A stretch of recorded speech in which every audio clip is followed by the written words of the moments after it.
Are you hip to are you hip to Richard Grove at all? Do you know about him? No. He's really great. He's got a channel. He does a podcast on Rockfin every Sunday night, and he does a town hall meeting on Tuesday nights where they discuss geopolitical events. And he's freedom-minded. He calls himself a forensic historian, and he's got a really good perspective. He has a lot of good people. He takes clips from different people, different people in the freedom community, libertarians and anarchists and, people who don't buy into the Hegelian dialectic for the most part. Right.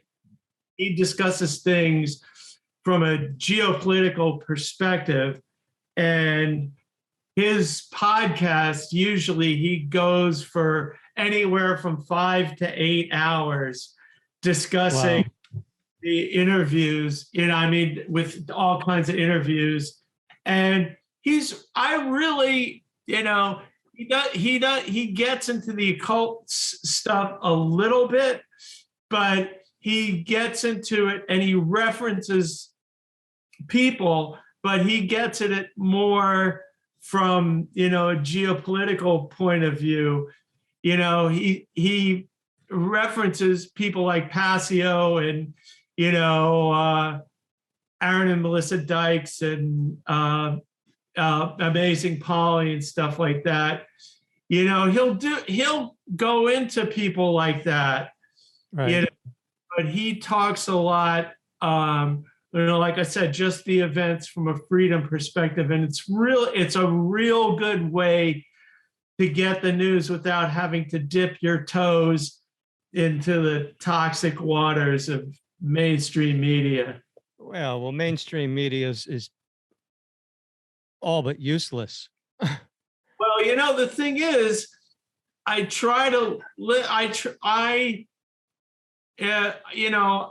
thing is, I try to listen to it sometimes, maybe once a week. I can listen to it for 5 minutes just for seeing what they're pushing on the narrative. See what the level of the propaganda is. Yeah, it's good to know where they're at at any given time.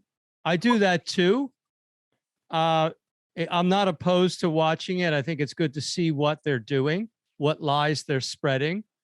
It's good to have a comparison to see what's going on. And also the body language and seeing how they use things like, neurolinguistic programming, and see the symbology that's being set up, and the broadcast, and, things like, how they put how they throw the images at people, Right. And I think it's good from that perspective to see, but, I can't really do it more than 5 minutes at a time. It's pretty tough to take. I got to tell you, it's tough for me to take without getting angry and feeling like I want to stalk these people over in Philly. I want to just give them a hard time if I see them on the street. Like, how dare you spew these lies? And it's really, it's kind of hard to assess. Are they just useful idiots? Or are they really sinister people? It's kind of a toss-up for me. And I think that you have to really look on a case-by-case basis. Probably, yeah. Uh-huh. There are some people who are flat-out Satanists. Passio's named people in Philly. He's named, newscasters that he's seen in his time in Satanic Covens coming into. Oh, really? Yeah. Well, he's from Philly, So he would know if he was being in that, that whole culture, if we could call it that. It's probably the wrong word, but being in the cult. Milieu. The milieu, okay. We could say that too. Yeah. But yeah, it's not only that, but it's also seeing there are some people who, I know this from talking to people who are normies, that there are people, I think because I talk to people who are normies, and, I try to see, how much I can press them to see what's, just by asking probing questions, try to do it as thought experiments. And, yeah, well, that's tough too. I just lost patience with a friend of mine. I told her to fuck off. It's like when you're dealing with an emotional child, man, when this is supposed to be an adult, it's like they can't get past their emotions. And this is how the propaganda works. And she told me, you just don't like so-and-so because he's black. And that was just too far, because you know how they're pushing the systemic racism and that type of thing. And that was just too much for me. Well, just an aside to that, you heard about what happened with Macy Gray, right? Yeah, well, I heard her speaking some things about somebody asked her what a woman is, and she actually had a legitimate answer, which was just very refreshing coming from somebody in that industry.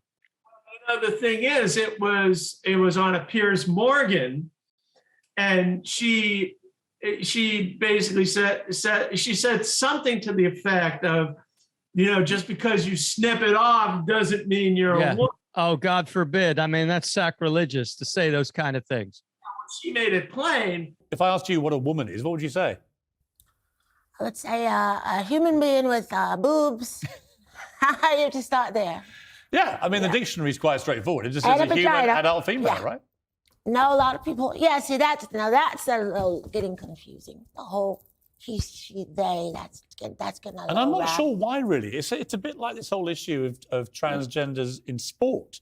It's like I support all trans rights to fairness and equality. Me too. But not where you have people born to obvious physical superior bodies. Me too. Transitioning and then thrashing the women at their sport. I totally agree. And I will say this, and everybody's gonna hate me, but as a woman, just because you go change your parts doesn't make you a woman. Right. Sorry. And the interesting thing about it, and I bring this up because you talked about, this person saying, oh, you just don't like so-and-so because he's black. Now, check this out. Now, so Macy Gray was hounded down by the wokeists, right? Yeah. Okay. And Macy Gray is a sister, right? Yeah, sure. So, well, who's the white supremacist who's black? Was it Larry Elder? yeah, but I mean, come on, man. Are these people, the propaganda is to the point where what you see with your own eyes doesn't matter anymore. And if you could reach a person, dig into their emotions enough, it doesn't matter. Emotions rule when they're completely out of control. That's what they're trying to do, and they're trying to indoctrinate the young people who are in the forced indoctrination camps that are mistakenly called schools. Yeah. They're trying to get them all to feel, oh, they're all in their feels, and the emotions that's what matters. And if you feel it, then it's true, right? Sure, all feeling. That's where the my truth comes in, because I feel it. It's my truth. How dare you tell me that my truth isn't true? It's my truth. Man, These people need to wash their mouths out with soap, man. They should never let the word truth scorch their lips. Well, you see, just to keep it on the Macy Gray thing for a second, here's what I find ironic. Now, just to answer what people, the wokest would say, oh, Larry Elder's an uncle. Their retort is they're going to call him an Uncle Tom because he's pandering to white folks, supposedly, Yeah. Push the narrative, right? Well, you're not allowed to have a conservative opinion with these people, even if you're black, even if you're a woman. Although I don't think I've seen them attack Candace Owens yet, quite to that degree. They have, Okay. The thing is that, with Macy Gray, here are these people, they're talking, they don't real, the irony of it is so palpable. Here they are talking about, we have to believe women and let a black woman speak. And, she's hardly in the Candace Owens camp. I don't know her political views, really honestly. But I have no idea about, you talking about Macy Gray. I saw the clip from that interview and I have no idea. I thought she'd have been a straight up woke liberal, if that's what we can call them. But I was happy to hear that she was able to give a legitimate definition for a woman because, I haven't seen the documentary What is a Woman yet, but that's on my list. I have to watch it soon. Absolutely. Just to get a tab on the insanity which is being perpetrated, which is being put out by these people. Yeah, and again, Macy Gray, they hounded her to the point, they're calling for her to be canceled throughout this. And here it is. What happened to believe all women, let the black woman speak? Yeah, only when it suits their narrative. Well, exactly. But also the thing is she's been siding with, and then they say all kinds of things like, oh, she's in with the TERFs, and the trans exclusionary radical feminists is that term. And, all this nonsense, but I think it's really interesting that, as you say, they'll do this from everybody. Well, they set the stage. I was going to mention Clarence Thomas, but they set the stage with Clarence Thomas hearings, and Clarence Thomas hearings back in the 90s with Anita Hill. Right. And you got to remember the former vice president was a big presence in those hearings. Oh, he was, yeah. He was a thorn in the side. Good morning, Judge. Welcome to the blinding lights. Finding out what you mean when you say that you would apply the natural law philosophy to the Constitution is, in my view, the single most important task of this committee. Senator Biden was very focused on natural law. How did that go? Who knows? I have no idea what he was talking about. I just want to make sure we all know what we're talking about here, that you and I know at least what we're talking about here. There's a fervent and aggressive school of thought that wishes to see natural law further inform the Constitution than it does now, argued against by the positivist led by Judge Bork. Now, again, that may be lost on all the people. You know and I know what we're talking about. I have to be perfectly honest with you. You sit there and you have no idea what they are talking about. All I know is that he was asking me these questions about natural law. Someone may apply it in a way, like Moore, who leads him in a direction that is, quote, liberal. You may apply it in a way that leads you in a direction that's conservative. Or you may, like many argue, not apply it at all. But it is a fundamental question that is going to be almost impossible for non-lawyers to grasp in an exchange. But you know and I know it is a big, big deal. And in conclusion, one of the things you do in hearings is you have to sit there and look attentively at people you know have no idea what they're talking about. At the time, he didn't have a lot of the views that he supposedly espouses now, or he wasn't pushing them.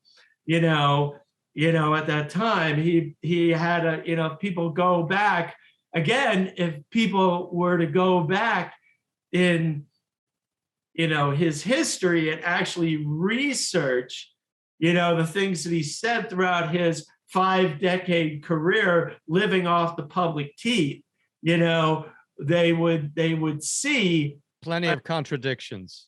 well, it's not only contradictions, and then you'll have people who are going to say, well, he's just evolved in his, but the thing is, there's a difference between a sincere evolution and somebody who's blowing with the political winds or, is told what to say, But anyway, I brought up this point with Macy Gray simply to say, we have to carry the threads of, again, it's using logic. Let's forget about, we have to counter these people like, the person you had the argument with.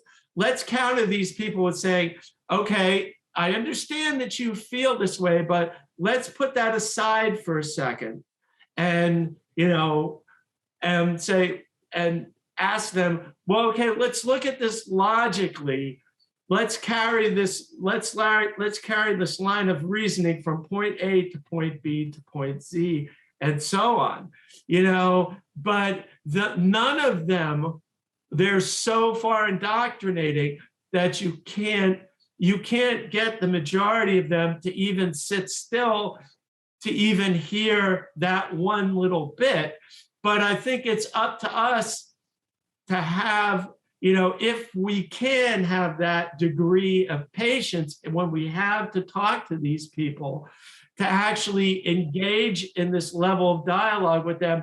And, we can both be, obviously we see that these people are carried, they're in thrall. They're carried away by their emotions. They're in an actual it's a spell. It's all emotional. And, I tried to get this person to look at an analysis of a video. The first part of the video was just the video itself, and the second part was the analysis, which bore a lot of truth. But she was such an emotional wreck, she couldn't get to the analysis part, which would have shed a lot of light on what she was seeing emotionally. If you could look at this video, if you could look at it objectively without emotion, you could see really what was going on. But I was hoping that she would actually be able to get to the second part, but she was too emotional even to get to that point. So what was the video? All right, I'll tell you. It was the George Floyd video, where he was absolutely out of his mind on drugs when they, arrested him. But the analysis of it shows that actually the cops didn't do anything that was that broke any official policy. The knee on the neck was not a knee on the neck. It was just keeping his head down until the ambulance got there. He wasn't putting any pressure. And, George Floyd's fentanyl was up to 3 times the lethal dose, depending on what you're calling the lethal dose, because that varies from person to person. His lungs weighed 2 to 3 times what they should have weighed, because they were so filled with fluid, because he was basically ODing on fentanyl. And I wanted to offer her another perspective, a more rational perspective. And this was analyzed by a person who examined police cases for a living. That's what he did for a living in Philadelphia, to see if there was actual police brutality. And he found none. And then when you get the toxicology report and the coroner report, you see that George Floyd was really in terrible shape. And he was almost non-compos mentis when they were trying to reason with him. And this is the whole thing that has hypnotized people, this whole idea that there is systemic racism. Is there racism? Of course, but is it systemic? Well, no. I mean, it's not like it was in this neighborhood alone. When I was a kid, people would have flipped out if there was a dark-skinned person moved in, let alone a black person. Now there's 4 or 5 black families in this neighborhood. Nobody has a problem with it. You go 4 miles from here, while I went to high school, Gloucester Catholic. You didn't dare go in that place if you were an outsider, let alone a black person. Now it's so integrated. It's surprising to me how integrated Gloucester really is. And that used to be such a racist place. So of course, there is racism. There are racist individuals, but as far as it being systemic, I'm not seeing it yet, but the agenda was pushing that, and they used the whole George Floyd episode to push that. And of course, they had riots for months in the cities. BLM was burning the cities for months. So it created the whole chaos that they were seeking. It created the whole idea of systemic racism, defunding of police, which I don't think we're ready for. I mean, the blue states, or the crime in the blue states is just out of hand. Right. But of course, when you see the full agenda, create chaos, create more crime, it's all part of a population reduction. If people get killed in crimes, it's no problem for the people who are perpetrating this agenda. Right. Well, see, they want to, first of all, I'd say, I haven't looked as deeply into the George Floyd. I mean, I've looked at a lot of so-called alternative viewpoint and forensic analysis. And I'll send you this video and you could watch the whole thing. I do know it's not what they said. No. And as far as, I would be surprised if this Derek Chauvin is even in prison. I know it was a biased jury, and it was a jury that was afraid. He didn't get a fair trial, I don't think, but I wouldn't be surprised if he's not even in prison at all, if he's in a witness protection program, because I think that a not guilty verdict would have set the whole thing loose. It would have been LA, Yeah. And the whole country, with all the cities in the United States, would have been LA all over again. Right. But see, the thing is that I think the whole question of racism, I rather than saying that there's not systemic racism or it's not as bad as it was, I think the thing is, I think the more balanced way to say it, at least from my own assessment, is that it's been weaponized.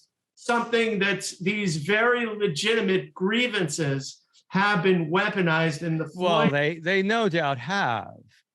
They've been weaponized to the point that everything is racism. I asked a guy what country he came from over in Philly one time, and there was a woman in the shop that accused me of being racist. That's racist, she said, because I asked him what country he came from. What was the context of it? If I all right, well, it was a mask situation. It was the owner, and I asked him, "Are you from China?" Right. I said, because this is America, I said, we don't bow to tyranny here. I said, so she felt that was racist because I asked if he came from China because he was obviously Asian. So, right. I mean, yeah, I mean there's a thing, just to use that to dissect, deconstruct rather. I was trying to say dissect and deconstruct. Right. But now there's an example in the Asia, East Asia and Far East Asia, and the Far East, those cultures already, the Japanese have been, they wear masks No doubt. They've been doing this because the Japanese have been doing it to be polite to the other person, allegedly to not spread their germs. We know it's bullshit, but anyway, well, part of it could be because of pollution too, because China, for instance, is so freaking polluted. And that is a legitimate reason. I mean, if you're trying to keep particulates out, it's a fine balance. You have to weigh it, is it worth the risk? Is it worth the detriment of wearing this damn thing on your face? For instance, when I was doing work in the attic, it was worth it because the attic was so dusty. There's a legitimate reason. Yeah. You're going to wear a painter's mask. Exactly. You're going to wear something that really keeps out a fine particulates. Right. But as far as the Asian cultures, they're, Asian and East Asian, they're generally, the culture is more subservient in that they have their relationship to authority. They're less likely to question authority. They'll go along with authority because that's been inculcated in the culture. And, I dare anybody to come at me for that as a racist statement. That's just a fact of the culture. No, there's no question about that. And so within asking that question, you're absolutely right, because the other thing is that, as a rule, they're, plainly put, they're more order followers than Americans. Although that's not the case now, but, in general, those cultures are more prone to have unquestioning respect for authority. And they'll, misplaced as it is, that's the cultural bed, the soil that grows in. So these people right away, they'll be like, they're your shop owner. They'll be like, oh, they say I have to do this. Well, the government says it. I got to do it.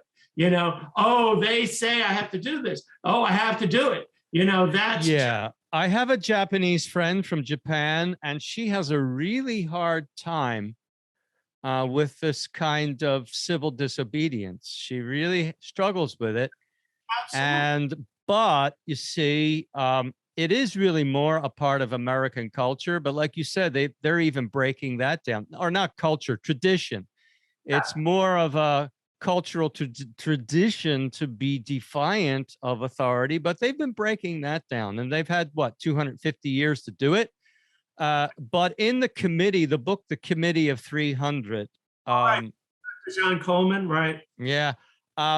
In there, apparently, the agenda by 2050 is to get the population down to 1 billion. And they want half of that to be Chinese and Japanese, just because, like you said, it's in their culture. They're used to following authority.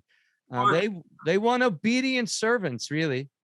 Absolutely. Well, see, that's the thing, is that it's not only, the Chinese and Japanese, it's look at what happened in Singapore. Look at the history of Singapore, and how they would have canings in the street, for infractions of laws, and any of the cultures, any of the East Asian cultures, and that includes India, which there's a big history. Where do you have right now in New York City?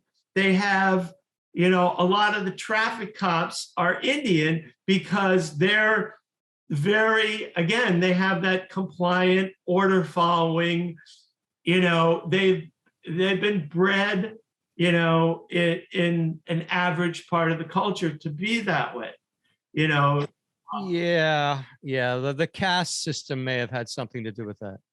Exactly, it does. And so all these things happen, you have to look at all this is very, you want to talk about something systemic, there's what they're, that's systemic, the ultimate kowtowing to authority. Now that's systemic in those particular cultures. It is.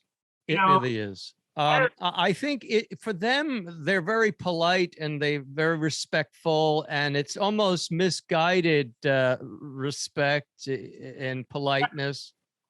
deferential. They're deferential. Deferential. know, they defer, they believe, to outsiders and to people, like the Japanese culture. Like I've been to Japan 5 times, and the thing that I noticed is that the Japanese are there's a layer, the top layer of Japanese culture is very polite, and they're very, there's a surface politeness. There's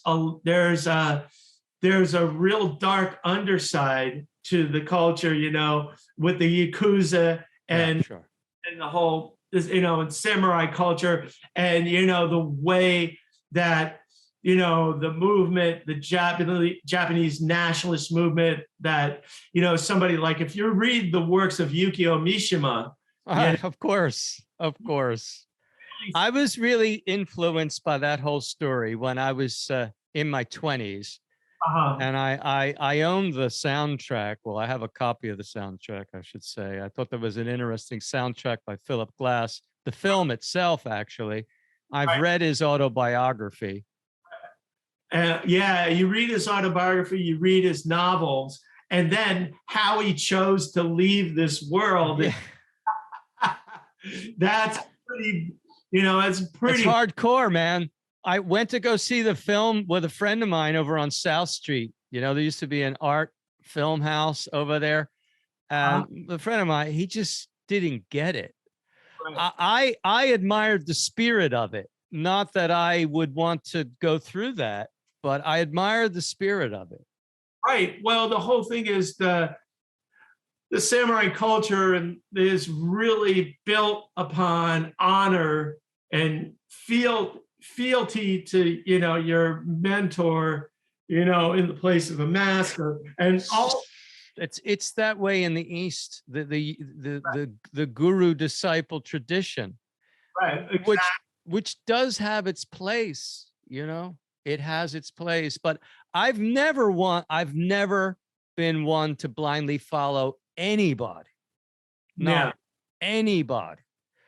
My faith is based on logic and knowledge and nothing more. Right, and personal experience. Personal experience. You have to live something and inhabit it and be that thing, for it to become a part of your belief system. Yeah. So anyway, but since you mentioned, the Committee of 300, wanting the population down to 1 billion, I think that's probably a good place to segue into the whole Stones. Yeah. Well, the Stones are even more ambitious. It's talking about keeping the population under 500 million, which is probably the goal. I just think that, they like to cook us slowly so that they don't disturb us. So the goal of 1 billion by 2050 was probably a conservative goal, which suits their purposes. They've obviously sped the plan up for certain reasons. I have my own ideas of what the reasons are. The other thing is that, just a quick interjection, is that I think that the part of it is, they feel like, oh, their plan works so well with the cooties, the certificate of vaccine, ID 19, it worked so well with that PSYOP that they figured, and they saw how compliant the mass of humanity is. They figured, well, let's try to speed it up, Well, for me, that was speeding it up. That was insane. To shut the whole world down for a sniffle is just, it was just madness. To me, that was speeding it up. But apparently they've been trying to do that for a while. And what I heard was that they didn't have social media. They didn't have a well-established social media, which is why they couldn't pull it off. There was a psychologist who gave an interview to Reiner Fulmick. And she said that when they tried this with the swine flu, it really didn't stick because there wasn't a well-established social media. Exactly. There's also an excellent, which is another government program, by the way. Mark Zuckerberg did not create Facebook. Of course he didn't. Of course he didn't. It's a DARPA military program. Yeah, exactly. If you dig far enough into the roots of it, those guys are just front men. They're absolutely front men, just like Musk is a front man as well. And now is Musk, do you think Musk is somebody who kind of is turning against that crew, or he's just putting on an act? No, he might be kind of a loose cannon in some ways. Yeah. He might offhand comment here and there, but I mean, look, his whole thing is. Would you say that most of these billionaires were created and put in certain positions? Oh yeah, absolutely. They're all part of bloodline families. Look at Musk's family. Jason Burmis has a really good analysis of Musk. Also, there's a woman on Rockfin, Courtney Turner. She has great podcasts as well. And she talks about this as well, that Musk was absolutely, I'm sure he was MK Ultra'd, and you look at his mom, she's definitely, how does somebody, she's definitely, biting some babies' heads off, man. His mother, yeah. Well, the other crew, this person I spoke to, this SRA survivor, she said that George W. Bush was MK Ultra'd, and the way they did it, well, one of the ways they did it, and she witnessed this, they would send him out. I don't know if she told me she witnessed it. She might be too young to witness it. But when he was a kid, you know how they have these human hunting parties? Oh, yes. They made him run with the other kids, but they were told not to hunt him, but he didn't know that. Right, exactly. So, it's all trauma-based, all of this stuff. Absolutely it is. And I that doesn't surprise me one bit, because if you read, Kathy O'Brien's Transformation America, and she talks very explicitly about the most dangerous game, which is what they call the hunting parties, That is just horrific stuff, man. Well, look at it this way. All these movies, all these torture porn movies that they have, there was the big fad of Saw and Hostel and all the movies. Oh, man. Those actually, that's to see that there's actually, that just takes what they do to these people in the elites, the so-called, in these bloodline families. Yeah. That's what they do to these people. They just took it, put it in a setting outside of that. And yeah, somebody said that there is no such thing as fiction. And when you look at it, there really isn't. It's always based on something. Well, here's another thing. Jay Dyer also has a very excellent, he talks about the whole science fiction genre itself and how people like H.G. Wells, H.G. Wells was part of the Fabian Society. He was a member of the Fabian Society. And if you look at the time machine, you look at Jules Verne, it's Journey to the Center of the Earth, all these people were eugenic socialists.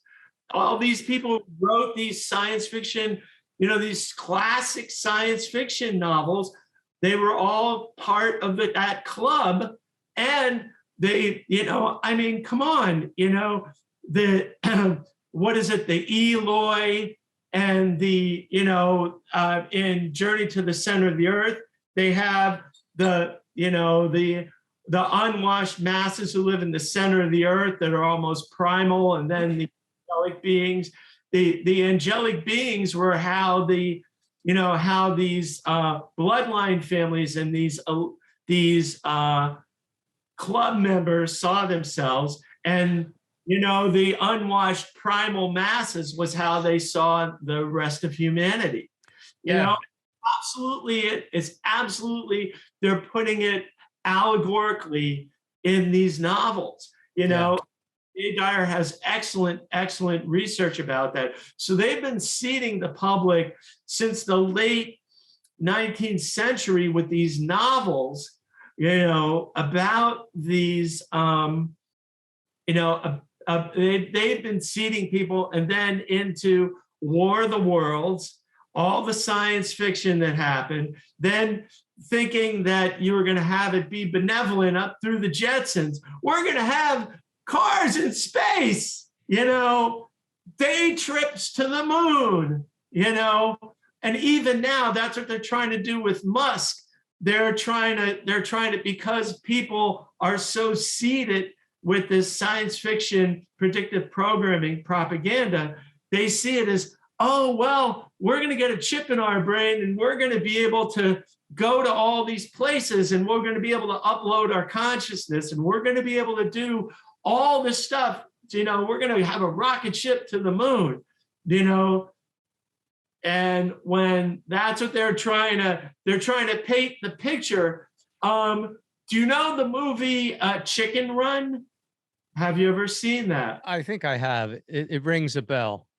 It's the movie about how the farm animals taken about how they live their life blissfully, and then one of them goes off, and then they're never, hey, what happened to so-and-so? He never came back. And one of the animals gets the idea, hey, well, the humans have this thing, and he tries to tell the other animals about the slaughterhouse.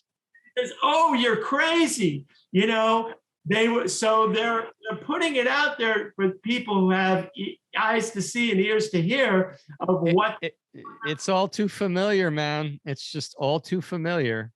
It's a dual-edged purpose. What they use science fiction and allegories and creativity. You know, they take these people who are creative, and you know, back to your first question about, do these people know, or are they useful idiots? I think, you know, again, you know, it's a mixture. You don't know who's, you know, who really knows and who's a useful idiot, you know. Because they're just reading a script. And until you can actually, till you actually hear them speak, which you never really do, you just hear them reading a script. So you really don't know. Could be one or the other. You know, for me, you know, I'd have to quit, you know. I mean, like somebody like Laura Logan, you know.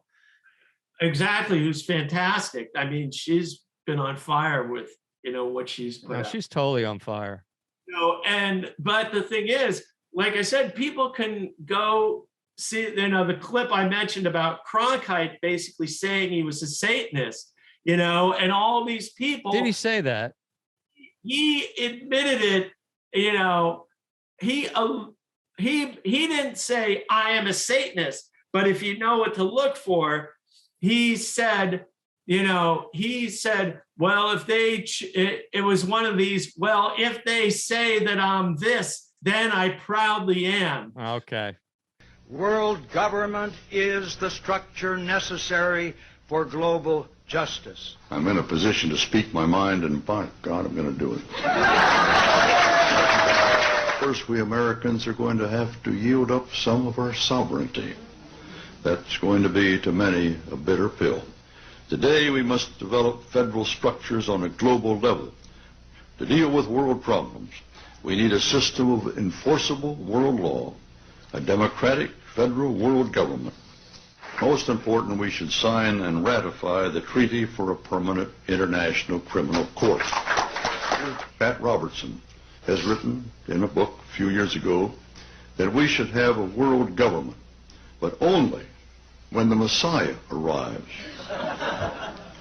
He wrote, literally, any attempt to achieve world order before that time must be the work of the devil. Well, join me. I'm glad to sit here at the right hand of Satan. Well, join me. I'm glad to sit here at the right hand of Satan. Well, Well, they're never going to give you a straight answer, just like when George W. Bush and Kerry were asked if they were in the Skull and Bones, right? I mean, there was really no. I was surprised that interviewer actually asked those questions. I know. You were both in Skull and Bones, the secret society. It's so secret we can't talk about it. What does that mean for America? The conspiracy theorists are going to go I'm wild. sure they are. I don't know. I haven't seen the web. Number 322? First of all, he's not the nominee. And, look, I look forward... Are you prepared to lose? No, I'm not going to lose. You both were members of Skull and Bones, a secret society at Yale. What does that tell us? Not much, because it's a secret. Is there a secret handshake? Is there a secret code?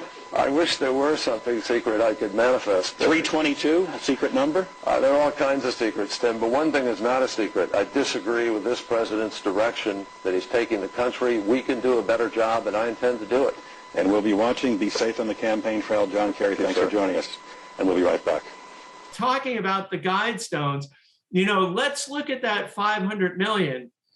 Now, in 1980, we were at, I think the human population was somewhere around 4 billion. So mathematically, that works out to maybe this would have been about almost 80% at the time that they would have, that we would have been at, I think. Yeah, it's something like 94% now, I think, or something like 15 out of 16, I think it is. Now it's like, and the exact wording is maintain humanity under 500 million in perpetual balance with nature. Okay, let's look at that. Okay, first of all, who's to say, take a look at that sentence very carefully. Who's to say that we are not part of nature? Who's to say? But, right. Well, we are. There's that separation again. Right? That's first of all, to not, make it to the point where, again, what does it say in Genesis? Let man have, it's a misinterpreted passage where they say, let man have dominion over the birds, birds of the air and the animals of the forest. And, but that means dominion. The psychopaths and colonialists thought they were supposed to dominate it, but dominion doesn't mean it. If you look at stewardship. Yes, exact. Thank you. So the fact is, it's like us to our, to animals, that we have as pets. We're guardians. We're guardians of nature and all this stuff. And when so for us to be in balance with nature, what perpetual balance with nature is to realize our function as guardians and stewards and to regain balance by being responsible guardians. And now here's the other thing, just as an aside, people don't realize with all this zero carbon footprint, what are we? What kind of life forms are we? Yeah, point taken. Somebody said, I've seen memes saying that we're the carbon that they want to reduce. Exactly my point. That's exactly it. And people are because they've been dumbed down by this indoctrination, these indoctrination camps, they don't learn what would truly be, it used to be when you had a classical liberal education, you were taught these things and you were taught all these aspects because the whole idea of the classical liberal education was for a holistic purpose, to show how all these disciplines interrelated to one another. And to show how you can't have one without the other. Yeah. You can't have grammar, without logic, without rhetoric, just like you can't have math without, astronomy. You can't have math without geometry. You can't have math without music. You can't have it without these things. Yeah, education today is disjointed and deficient. Well, it's atomized. What they've done in education was they've atomized education rather than have it be holistic. Right. They heard exactly what they're doing in, allopathic medicine, where they atomize body parts. You have all these people who specialize in these different. You have a heart specialist. You have, and even within heart specialty, you have a person you have a person who specializes in the respiratory system. You have a person who specializes in the endocrine system. You have a person who's osteopath who specializes in, bones and skeletal structure, and rather than having, somebody who knows all these disciplines and knows how one relates to another. And, and that's the whole flaw, and that's exactly what blinds the typical allopathic practitioner. Absolutely, because before, even when we were growing up, I remember we had GPs, and the GP at that time, I remember, I had a pediatrician growing up, and I thought she was great. She was an amazing person, and I remember that even though it was allopathic, she tried to look at, I remember being felt like, I remember she would always have these, our examinations. She would always talk, we'd have these visits for 45 minutes to an hour, which is gone in today's culture, because back then they would talk to the kids. They would get a sense of where they are, short them according to maybe a Piaget schedule of development. Nowadays, it's an assembly line. Exactly. So even to look at the denigration of, allopathic medicine from when we were kids till now is it's even worse now than then. Yeah, no doubt. Exactly. Although I did go to a guy, I can almost call him a quack. He would prescribe penicillin for anything. I mean, I'm surprised I made it this far. It just goes to show the ability of the human body to rejuvenate, because I'm sure that just destroyed my inner biome, all of that antibiotic. It does, because remember, antibiotics means anti-life. Oh, no doubt. It kills everything.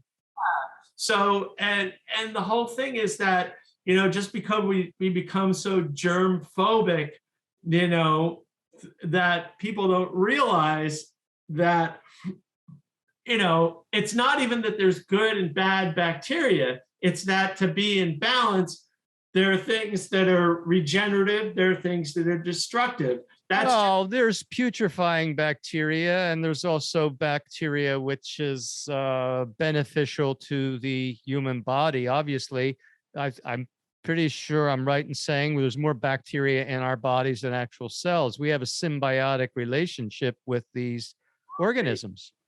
Absolutely, that's exactly right. That's an excellent words and a description of it. Is that it is. We do have a symbiotic relationship. And I'm telling you, let me tell you from experience, I want to get this in. If you get your biome right, your life improves dramatically. It's just amazing. My biome, I know from just the signs, is the best it's ever been in my life. And it's taken me a long time to get here. And it's taken a lot of tweaking and discipline and understanding and science, the application of natural science. And I'm telling you, it's just, the body is just, we're meant to function perfectly.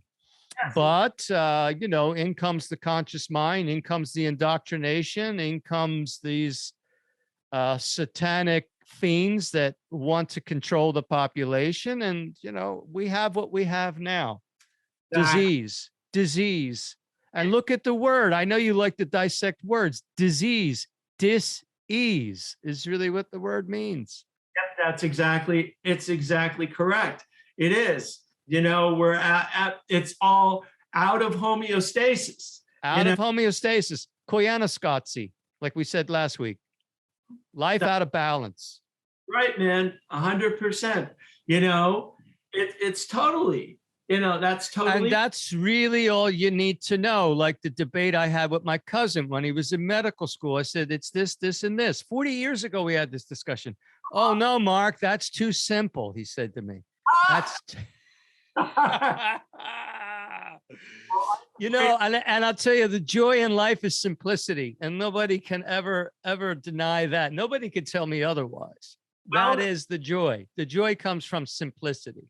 Well, it's the whole idea that all essential truths are simple at their core. The implementation of them is lifelong. Oh, absolutely. Yeah. It's simple to talk about, not so simple to do. Well, that's the genius of, you look at anybody who was a real genius in their field, they did something that was absolutely simple in concept, but they just carried it out in a way that nobody else ever thought of. And yeah, well, what immediately comes to mind is A Love Supreme, John Coltrane. When I analyzed what he was doing, he's just playing pentatonic scales and moving them all around. It was just amazing to me that that's all he was doing. Right. Yeah. It's, it's the whole thing of like, yeah, if you look at how he built the pentatonic scales, he did that in every conceivable permutation. Yeah. Yeah. Same with Wayne Shorter. When I analyzed some of his solos on Speak No Evil, I was like, what is that line? It was just a pentatonic scale from top to bottom. But the way he phrased it, it was just, of course, the way he played it over what the rhythm section was playing, it made it seem like it was something a lot more than it was. But it was just a freaking pentatonic scale.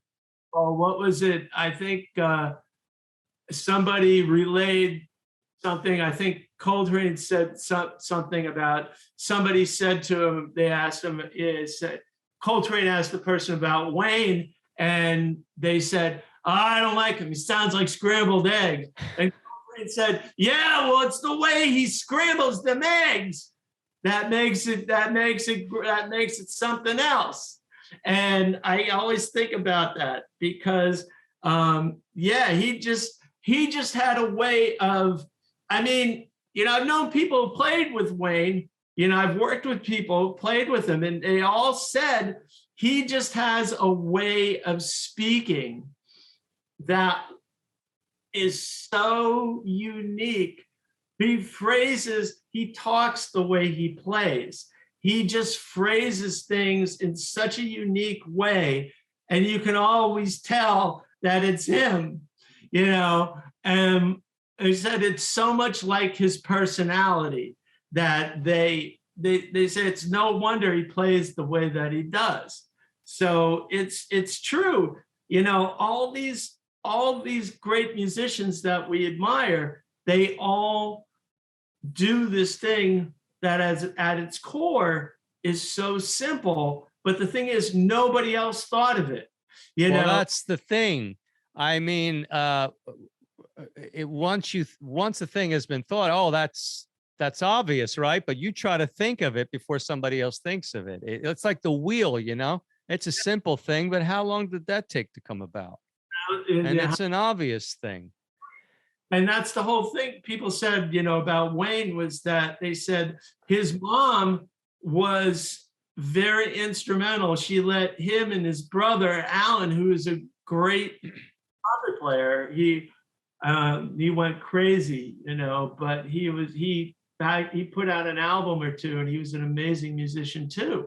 That, his mom always would get the kids to think in their own way, and she would just let them be who they were as kids. And so that guidance really paid off in how they both became in later life, and the results that allowed the world to see two great musicians from it, and it's crazy. You know, that's one thing where just the guidance of the right person can steer you, you know, if that guidance is strong enough, can steer you in all the right directions. And if you know to listen, you know, to have faith in that guidance and to let it steer you the right way, you know, listen to your true intuition and not your you know, your neuroses speaking back to you. Yeah. Well, yeah. That's the challenge, sorting it out. Exactly. Well, that's what shadow. Or the conscious mind likes to rationalize. Yes, that's the thing. And also, but that's where, again, you know, I keep talking about this to sound like a broken record, but that's where shadow work is so important, to purge the subconscious of all that garbage that's been in there, you know. Yeah. If you sit in front of a mirror and you actually let yourself, if you just sit there, it's like meditation, but it's with your eyes open looking in a mirror, and you allow, you know, your thoughts to come in and you ask yourself the right questions, then you can see what's true in you and what your programming has been, and you know how to shift it, you know, sift through it and shift away, sift out, as you know, over time, the old programming, you know. Yeah. Well, yoga is a very direct approach, especially mantras. Well, all of it really, when you look at the science of yoga, but mantra, for instance, using that as an example, when you're doing the mantras in Sanskrit, you're saying, I'll give the rough English translation. You're saying, I am. Right. I am Brahma. I am that which is. I am the jewel in the heart of the lotus. These are basic rough English translations, but what you're doing is sending that positive affirmation, and the fact that you're doing it in Sanskrit makes it even all the more powerful, but you're sending that into the subconscious by the conscious repetition of these mantras, whereas the subconscious can only begin to obey that affirmation. In other words, remove things that stand in the way of that affirmation and put things into place where the subconscious starts to obey the affirmation. That's the only way I could think of putting it. Well, it's also the way that Sanskrit is constructed too, the way the language resonates. You know, it's a scientific sound language. Yeah, it's probably the only one on earth that is that scientific in sound. Yes, I would agree. And the repetition of mantras in Sanskrit has a really profound effect. But what I'm saying, it's that kind of shadow work, but it's also almost like taking a hammer and chisel to those blockages, those mental blockages that you have. It's kind of like the beating of water on a rock. Like the water is going to wear away any of the obstacles over time. Right, exactly. And so, yeah, and then you have pranayama, which you're charging yourself with pranayama, and that helps to open the higher chakras. And once you start to get those less ossified and more active, then this higher mind starts to flood in. You're not just operating from the lower chakras, right, where you're just bringing in, you know, survival mind, or like they say, reptilian mind, or however you want to, whatever you want to call it. You're bringing in higher mind, so you become more open to inspiration, to where intuition and inspiration start to guide you rather than emotional impulse, where so many people are, and we all are to varying degrees. You know, to the point where people are locked in a prison of their own emotions, and we're seeing that. We absolutely are. I walked down the street, I was a year ago or something, and Guy ran away from me because I didn't have a mask, and the guy was overweight, of course. Of course. And I opened my arms. I said, "No, it's okay." I'm walking towards him. "It's okay." No. He's running back away from me.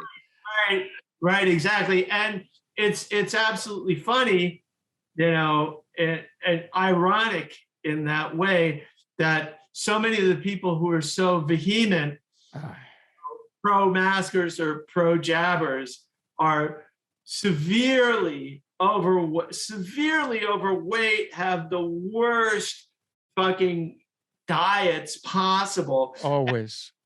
The whole thing is that you look at, let's even look at these so-called public health officials. Oh my God, there we go.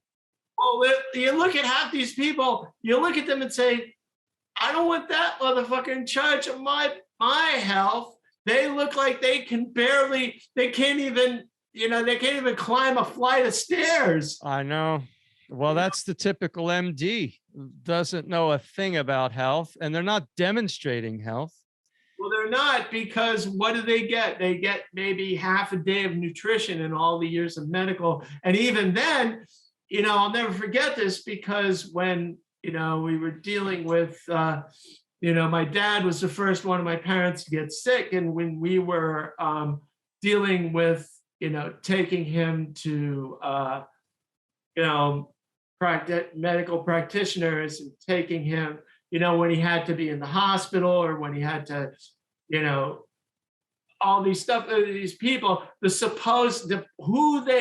say, oh, we're going to have our nutritionist come by. Yeah. These people are such a freaking joke, man. They're totally indoctrinated, and they're obsessed with protein. Right, exactly. They know. I'm like, I just look at them and I'd be like, you're just pushing all this fucking bullshit. Totally. Absolutely. I would get infuriated with these people, and I would challenge them to try to get them to see. There was one woman who was a doctor from Africa. And actually, she was the only one who actually took notice of what I said. I said, "You're feeding her too much." And she looked at me.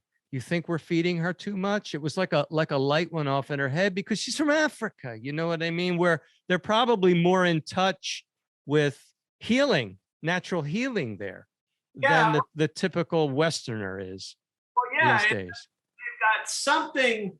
The thing is, as much as so many of them are indoctrinated to the Western system, but they didn't, a lot of them, unless they were bourgeois in growing up, they didn't grow up that way. Right. Somewhere buried deep, if they're not psychopaths, something buried deep in her, you probably just clicked, know? Yeah. It's funny. It's funny that you can just say one little thing, and it was like a pattern interrupt for her. It was, and it was almost like a memory from the past. Like, oh, my granny told me that, or my mom told me that, or my auntie told me that. There was some kind of realization, Yeah, it really was, and I saw it. And for me, that was a great victory. It's a simple thing, but I'll never forget that moment. I understand completely. It's like the minute you can engender even that little bit of recognition in somebody, it is meaningful. And the other thing, I know our task is to be patient and compassionate and kind, because, when we talk here, we're preaching to the choir. But it's those people that still don't get it. They're the people we really need to be, talking to. And, you get a lot more done with honey than a hammer. Yeah. I think the thing is, in that situation, I think the big part of it is to always let them speak and ask them questions. Yeah. Questions where if they say something to you that they're expecting you to just agree with, if you say something to them like, well, this is safe, like, oh, this is safe and effective. What are you talking about? Well, how do you know that? What is it that what in your own scope of research makes you know that this is safe and effective? Even something that simple, if you I think with me, I have to avoid the temptation of going back and forth with text messages. That's what's happened with a friend of mine. And then you're likely to lose patience. I mean, there's this thumb thing. I'm going to have to just meet with people. These kind of conversations generally you have to have in person. Yeah, you really do. You really do. So much is lost. Absolutely. You don't get inflections unless somebody puts an emoji and, or a little, or some kind of sign, some kind of delimiter. Unless they put something in, you've no way of knowing that delivery is lost. Delivery is lost. Inflections lost. It's nowhere near any kind of real communication. It's a poor ass substitute for face-to-face communication. It really is, and it almost seems like that's a part of the agenda too. It is, because I heard a very interesting talk with this guy. His name is Eric Capolino, and he talked about the digital, how, we were talking at the beginning about how they couldn't have put this whole PSYOP, the whole CV-19 PSYOP, they couldn't have put that out in the pre-digital age, and he very effectively, he uses the analogy that he talks about Woodstock. They had, like, the Hong Kong flu was happening in the middle of Woodstock. And he talks about how, all the kids that went to Woodstock, they were all basically wallowing in shit. It was excrement, it was on a farm. It was excrement, Well, it was certainly mud, that's for sure. And God only knows what else. Yeah, because that was an uncouth mob, really. But the point is that all these kids, flocked around like they didn't have a care in the world, and they all went ahead, and they even talked to the organizer of it. I can't remember his name at the moment, but he said it wasn't a concern at the time. We just went ahead. And so many of the people didn't even know about it at the time. Photographers and the people they said we had no idea. Yeah, I mean, that's like I said earlier about the psychologist. I forget her name, but she was interviewed by Reiner Fulmick and the lawyer. And she said, yeah, without social media, they wouldn't have been able to pull this off. Well, not only social media, just the 24/7 news cycle. The news, yeah, but they had that back at the swine flu. She just said this was a missing ingredient to the whole PSYOP. It was social media, but the prevalence of the internet back then, we didn't have, you didn't have, when swine flu happened, you also didn't have, the internet was not prevalent at the time. It was not to the degree that it is now. But definitely social media was the one thing that was really fledgling at that point. Right, and that was the whole point, because they had to, look at the way, internet used to be. It originated from ARPA, the ARPA net, and here's another thing, the net, the net. The net. Yeah. The net, to capture, what's a net meant to do? Ensnare people, and ensnare its prey, and that's what's happened. But yet at the same time, it is the one thing where we exchange information like never before. Absolutely. The point that we have gotten to in our research would have been a lot more difficult without the internet. Oh, it would have been almost impossible. Yeah, I mean, we're exchanging so much information.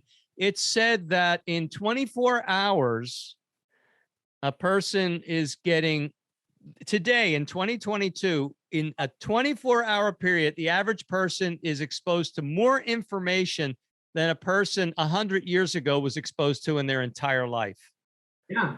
So if you're aware and you know what you're looking for, they can't fool us with this stuff anymore. That's where this is where discernment comes. Discernment, absolutely. And that's what I'm begging people. I beg people on my knees, begging people to use their discernment. Well, the whole thing is we have to cultivate. You have to cultivate it. Has to be cultivated in the sense that just in general, this is why I keep telling people, like, for example, we mentioned Crowley briefly last week. And, part of the whole thing that most people don't understand is that, he, for all the thing where you have all these people who are supposedly in the truth community who want to say, oh, he was nothing but a Satanist who disseminated, toxic information. Well, if you look at Liber Oz, it's one of the clearest definitions of freedom in, it's one of the most compact 2-page documents in the history of man. The book of the law also is not, everybody misinterprets that to say that it means anarchy, that it means when he talks, do what thou wilt shall be the whole of the wall, let love rule. Most people say do what thou wilt, think that means do what you want. That doesn't mean do what you want. The thou he's speaking of is the universe, is do the will of the universe. But the only way that we can do the will of the universe is through an understanding of natural law. And in Liber Oz, he breaks down, and Thelema, his Thelemic writings, he breaks down, it's one of the clearest definitions of natural law. It's written archaically, so you have to really weed through it, but it's there, and it's there very clearly if you know what to look for. And yes, then there were other things he wrote that are garbage, like Diary of a Drug Fiend, and all the stuff that chronicle his excesses. The book Magic, which is just straight up Satanism. Well, the whole thing, even the parts of that's the dark, that's not totally straight up. It's again, that Magic I see as a battle between dark and light with him. And I see that in general, like everybody uses the thing where I think he started out like as a kind of the trickster archetype, and because his mother said he was the great beast, but think he grew up in Victorian England and he was tweaking the morals of people at the time. And so what is she going to do? Call him, what is so many, I've heard, parents call the kids, says, you're acting like the devil, So the thing is, she may have been frustrated. He was a lively, curious mind. And I'm not doing this to excuse his excesses or his forays into darkness. I'm using Crowley as an example of how one has to practice discernment, because in the same way that if you know what to look for and you're schooled in de-occulting information, what do? What's the saying? Take what's good and leave the rest alone. That's exactly what you have to do in his case, or, I would say any writer, any person whatsoever, because that was the thing that got me on the path, because, I used to be a huge leftist, but and if somebody, like there was a time where I was reading things about Ron Paul and he was making a lot of sense to me, and then I saw that there was all this thing, we published these racist emails or whatever. But I almost want, I think that was, I'm not saying that he did or he didn't. I think that those may have been disseminate it because he was getting too much traction among the general public, you know, and that's not to say that he didn't have racist ideas or even the beginnings of racist ideas. You know, you look at somebody like Lyndon Johnson. He was a corrupt son of a bitch, but you know, in his heart of hearts, I think that and he very well may have had a hand in JFK's assassination that's coming out. But the thing is, I think there were parts of him. There's a person who had a war inside of himself. He knew. Seemed that way. Yeah, he was being tugged both ways. Martin Luther King was pulling one arm, and the his southern colleagues were pulling him on the other arm. And here's a guy he wasn't a total psychopath. You know, he was a secondary psychopath, so he still had some residual.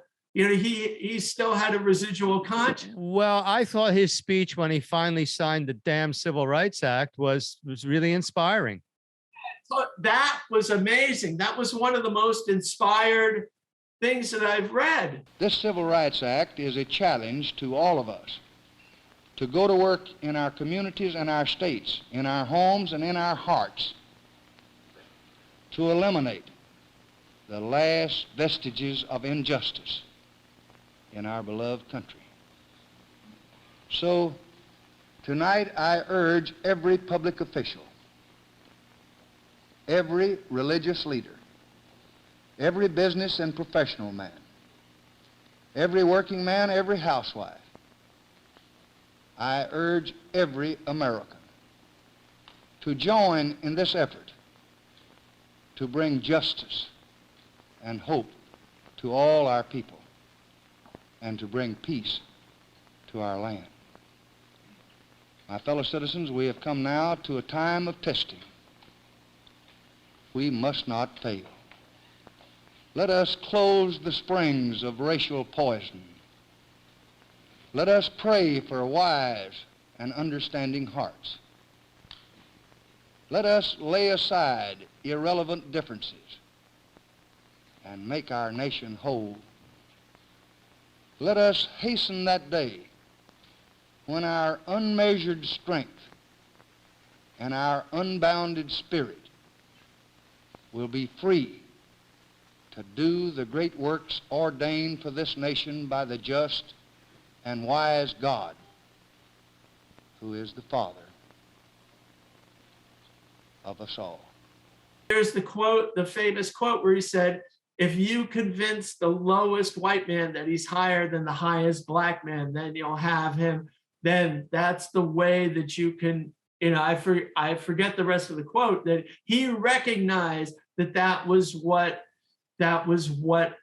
racism began, and that you won't have him looking up to see who his real enemy is. He realized that, he realized that and said it. You know, the guy, like I said, he is realizing that, hey, you know, he did a lot of fucked up things, and he may have done some really fucked up things, but when somebody's right, you know, and then they'll say, well, if they're right 1% of the time, well, you have to acknowledge the 1% as opposed to the 99, and you have to say, hey, well, that's got some truth in it. Like the same thing is there's people that you're not gonna 100% agree with somebody, but you have to recognize when they're saying something that's inspired or truthful or that's on the right track, you know, or that may not even be 100% correct, but you can see that they're getting someplace with it and they're making progression. That has to be acknowledged, you know, like, you know, I think within the so-called health freedom community, I think the thing that we have to realize is that I'm becoming more and more of the mind myself that I think that the number one thing is to get people to understand that germ theory is absolutely just a house of cards. It's simply a theory, because if we get them to realize that, then this whole system falls down. Completely falls down. And to that point, that's why, again, we have to look at somebody like, say, Malone and say, okay, this guy still believes in germ theory, but you know what? He's saying this and that are correct, but he's wrong. That's the thing. That's the thing. People want to just dismiss these people just because they still believe in germ theory, but they're playing a certain role. They are, I think, but again, this is where one has to be nuanced and have discernment. Right. I'm staying on this because, again, it's really important. Like, I understand Tom Cowan and, Andy Kaufman saying what they say about these people. They're absolutely correct in what they say. Yeah. And they have every right to, because they're professionals and they're right. They're right in their assessment. Okay, but I cut you off. So what's your point about Robert Malone? Well, obviously he's an orthodox germ theorist, but what was your point? Well, that was absolutely my point. It wasn't. Yeah. And so is Peter McCullough and the bunch of them. Even Zelenko, who just passed, he was heavily steeped in the myth of germ theory. The thing about Zelenko that I think was really different, and it has to be acknowledged, he was a deeply spiritual person. He was. And he had such an amazing heart and such passion and his desire to help people. Well, that's why I said this to someone, though, those people who have that kind of heart, they seem to be guided to the truth in order to what to do to heal a person or help to heal a person. Exactly. Even though they're steeped in this orthodoxy. Right, exactly. And, my wife and I, our best friend had corresponded with him, and, she was just, and she said the same thing. He was just the kindest, the nicest, kindest soul, and just the most wonderful person. And the tributes, and one of the reasons I brought up Malone, this wasn't what I was going to say, but it reminded me of it, was that Malone had a very beautiful tribute to Zelenko. And I think it should be acknowledged. And it was one of the most eloquent things that Malone's ever put, into writing. And, so that has to be acknowledged. And I think that, just people in general, we can say, and part of what I say to people is like, those guys, they're on the path, and I acknowledge that they're on the path, but I also acknowledge that they are dead wrong, in sticking to the paradigm of germ theory, and that has to be acknowledged along with their, no question about it. It's like contradictions should be allowed to stand. Part of being a mature person and a mature thinker is allowing two different ideas to reside in your brain at the same time, in your consciousness, and to acknowledge these things in a way that you can say, okay, this is here, they both exist.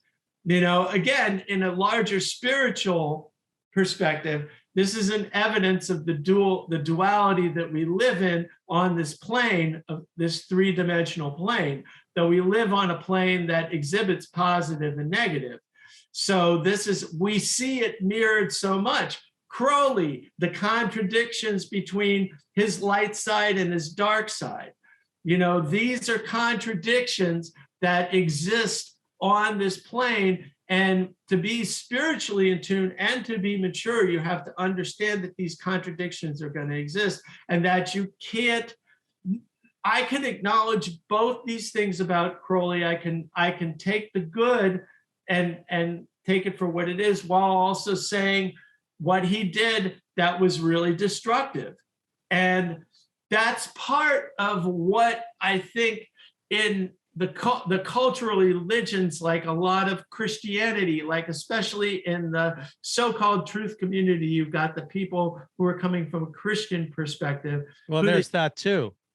Say, okay, this is the biggest danger. And I also want to warn people about this, because you'll get people who say, oh, my preacher, my church says, don't look into this, because our people who will interchangeably use occult with bad or evil. Occult does not mean bad or evil. Occult simply means hidden.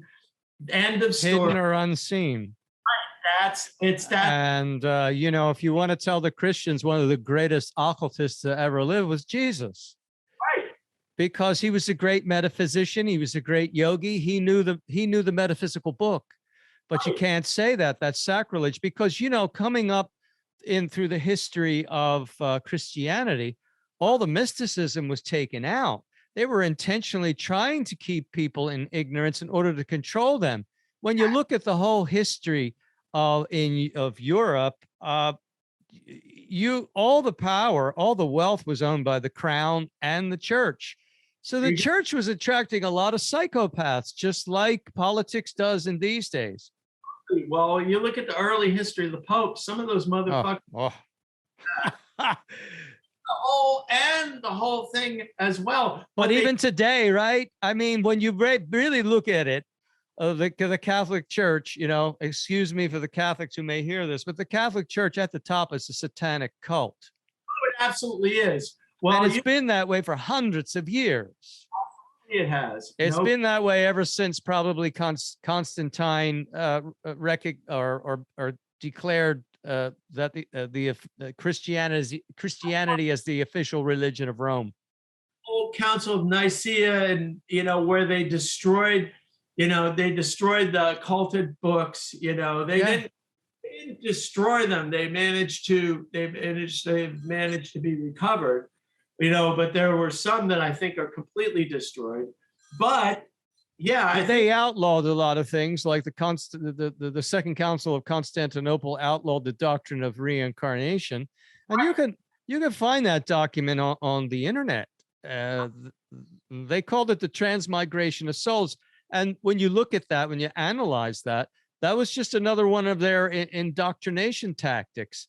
If people thought that they had many lives to get it together, you really couldn't control them. It was a fear-mongering tactic. You know, you're going to die, and it's either eternal heaven or eternal hell. Well, God forbid, we only got one chance. So, you know, if you come to the church and give us money and you obey the priests, you'll go to hell. You'll go to heaven.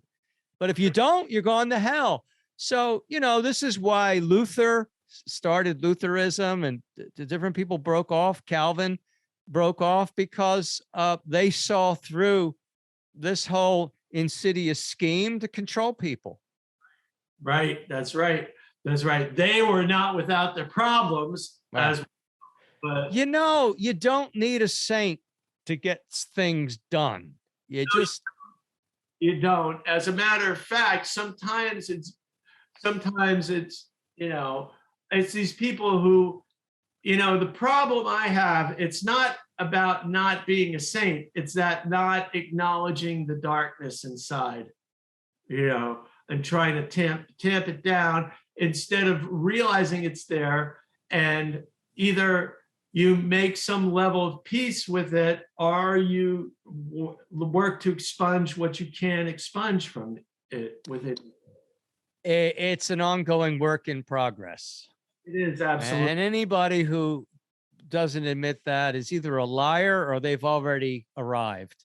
And right. I haven't really met anybody. Well, maybe I met one person, but other than that. Yeah, I feel about the same as you do. I think that I might have met one, but I still have to figure that one out.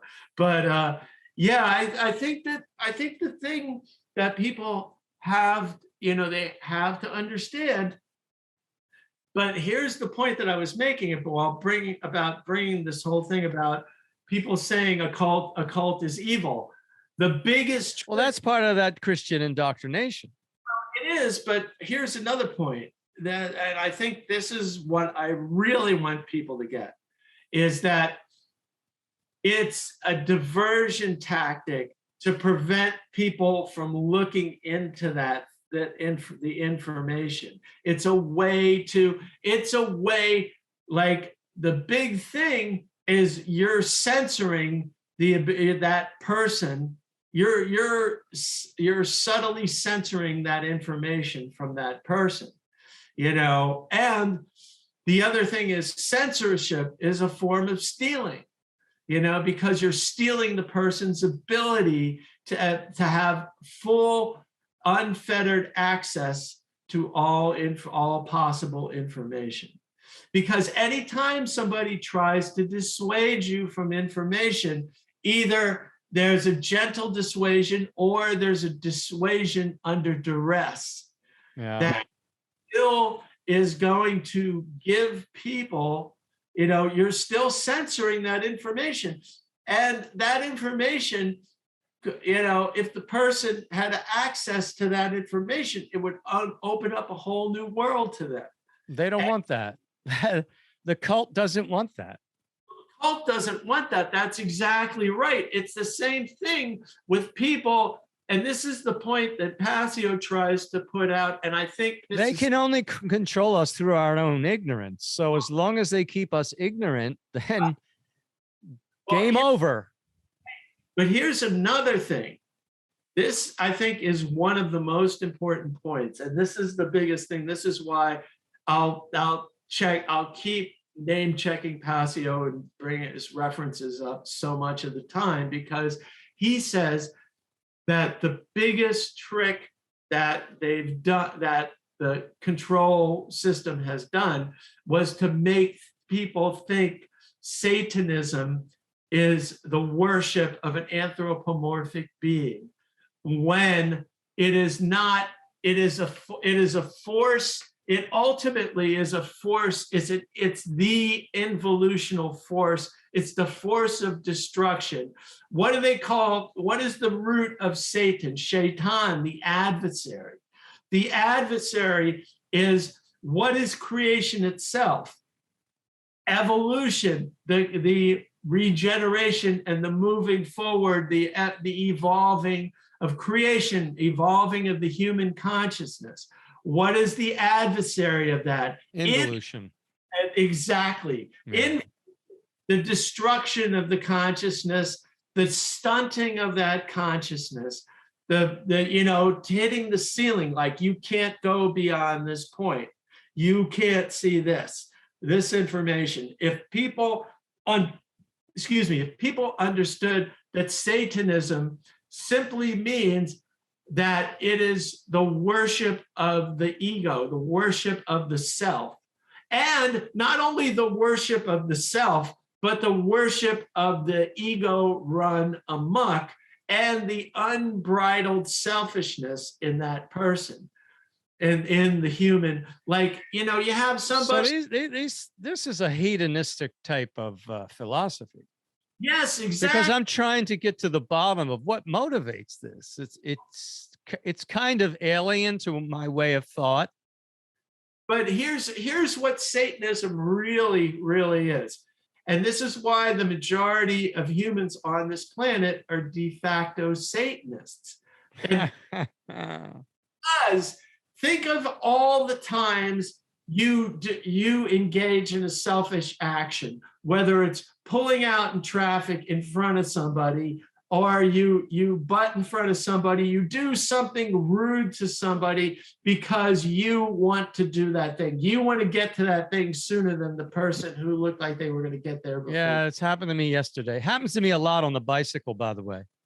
Yeah, exactly. These people are engaging in, or all this is satanic behavior. It's the ego, it's selfishness run amok. It's people saying, things like when somebody says, oh, I don't have to worry about anybody else. I can't worry about anybody else. I can only think about myself or my family, fuck everybody else, That's where the average person is, Jim. That's exactly my point. I used to see this so much, when I lived in the city on the subway. I would see these people, these poor homeless people, and granted, they're either drug addicts or mental patients or whatever, but there's still this person, they haven't taken a bath, they're obviously in need of help. You could feel something crying out in them, and people would say, fuck them, I got to take care of myself. People would actually say that after the person passed. And I think to myself, that person is a fucking Satanist, and they don't even know it. It's typical, though. It really is. And I think, that's the reason why that the whole world is so easily led or misled, because they've cut themselves off from inspiration. But think about this. You're absolutely correct. And this is the crux of everything, because the reason we're in the predicament that we are is because 95, and that's even being generous.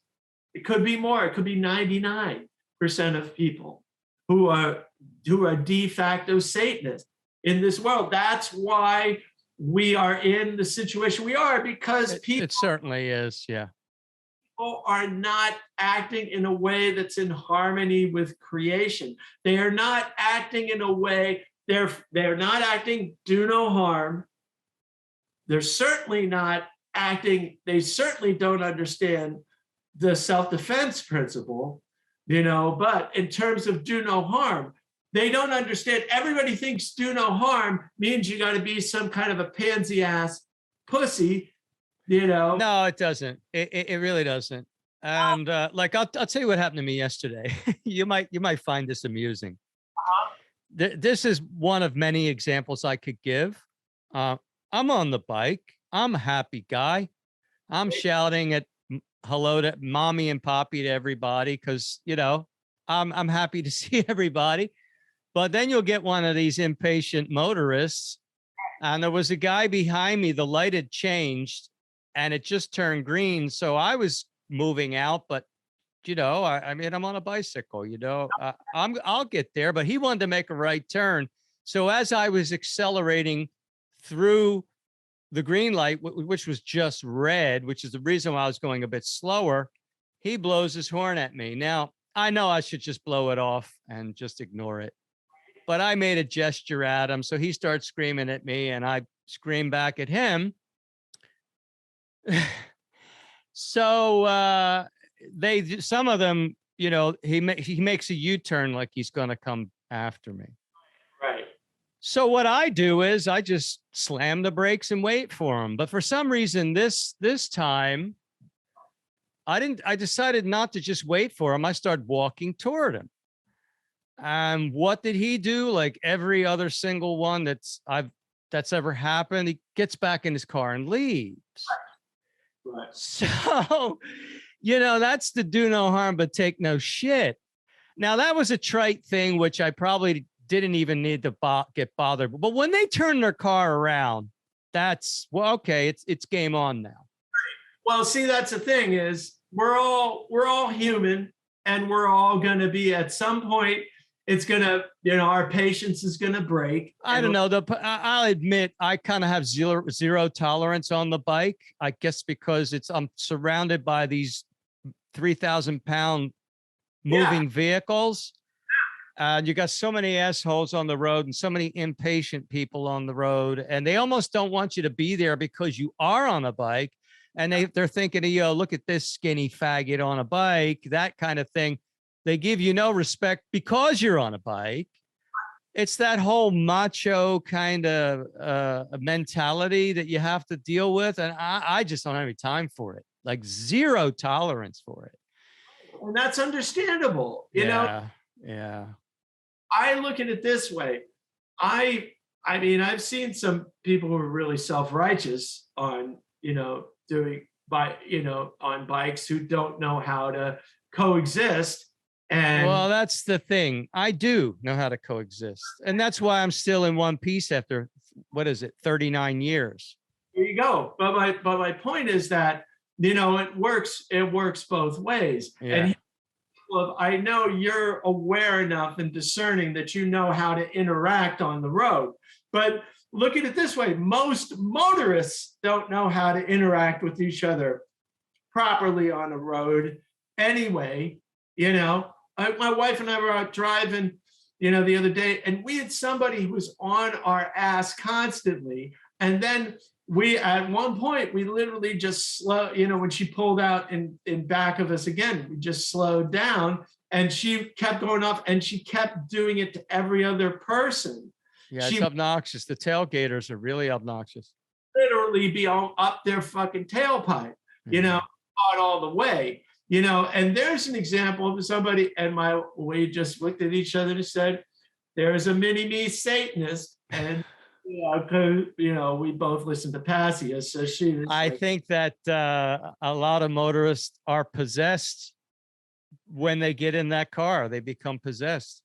Well, that's the other thing is, but think about this: is it all really? What does that all really stem from? The ego run amok, which it is. Again, really is the hallmark of Satanism. And then you have people who say, "Oh no, that's not what it is. You're wrong."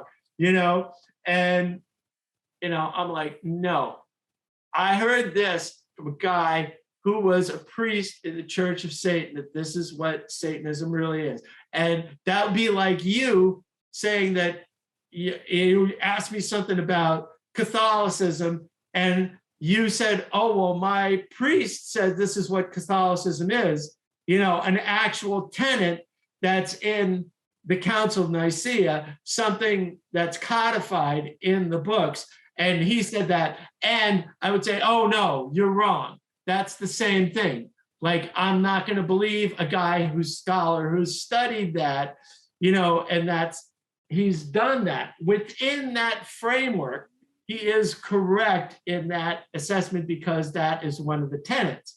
So again, this is where I think that because people want to believe that it's like the people, they want to believe that they know everything without doing doing that much research. Yeah, that's irksome too, They want to, or when people say, oh, what are your sources?